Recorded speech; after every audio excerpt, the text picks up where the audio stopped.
Hi guys, welcome back to our channel How to Log In. Today in this video I'm going to show you how to log into your First Citizen Bank account. To do so, follow some simple steps with me. First of all, go to your browser in your default search engine. Then search First Citizen Bank. Then click to the first result that shows up or go to www.firstcitizens.com. It will then take you to the official website of First Citizens Bank. Then click to login from the top right corner. Then enter your ID, then enter your password. Once you have entered your login credentials, click to login. Then you should be able to access your First Citizens Bank account.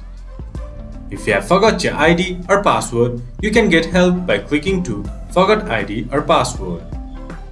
And if you haven't enrolled your First Citizen Bank's online account, then get enrolled by clicking to Enroll Now.